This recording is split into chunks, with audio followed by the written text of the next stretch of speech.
Good evening. A disturbing warning from North Shore Mounties. Some young people are posting ads online to have sex for money.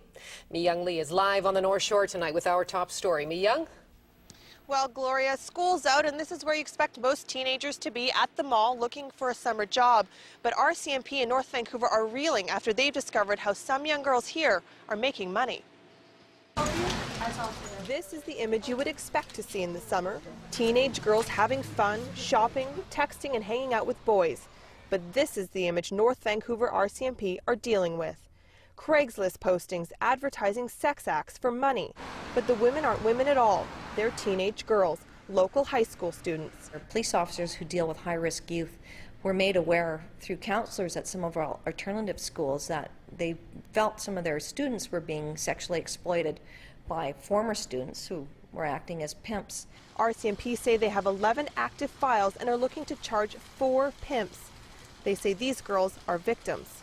They feel that these are their boyfriends. They buy them clothing and purses, cell phones, alcohol and drugs. Then at a later date, the boyfriend turns around and says, well, actually, I'm not your boyfriend, and you owe me money and you need to work it off. You've got to work your debt off. And this is how the cycle seems to start. These teens say this is not new. I've heard it before, but I didn't really think it was true, but it's scary. And they say they've been hearing about it for years. The ads are graphic and specific, different price points for different acts, more if you don't want to wear a condom. Although they're disturbed, they're not surprised. Talking about sex and performing sexual favors is not as taboo as parents would like to think. When my mom was younger, it feels like people never used to do that, but now times are changing. And that's how they are lately. Girls dress differently, act differently, so it seems like, why is that any different? It's not always sober times, but it just happens, and at all ages too. Diane Sowden's teenage daughter was recruited into the sex trade 16 years ago. Now she fights to save other young girls. She says RCMP may be dealing with a dozen girls, but the problem is more widespread. If a young person is drawn into the trade, usually they recruit other girls that they went to school with. So once a school has a situation where they've lost one child, it puts everybody else in that school at higher risk. So, Mi-Young, what is the Mounties' warning to parents then?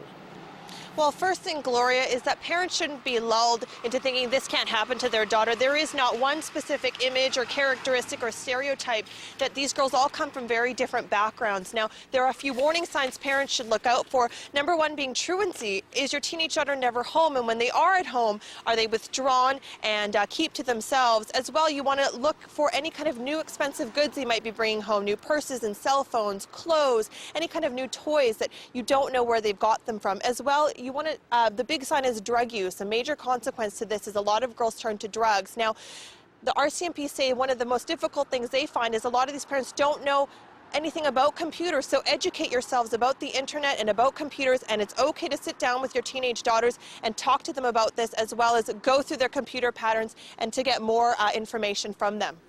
Thank you very much. Mi-Young Lee is live in North Vancouver tonight, and I know you're going to keep working on this story, and we'll check back with you at 6:30. Thanks. Let's return to our top story now. The RCMP warning in North Vancouver that high school students are being drawn into the sex trade. And once again, Mi-Young Lee is live on the North Shore. And Mi-Young, tell us first of all about the warning.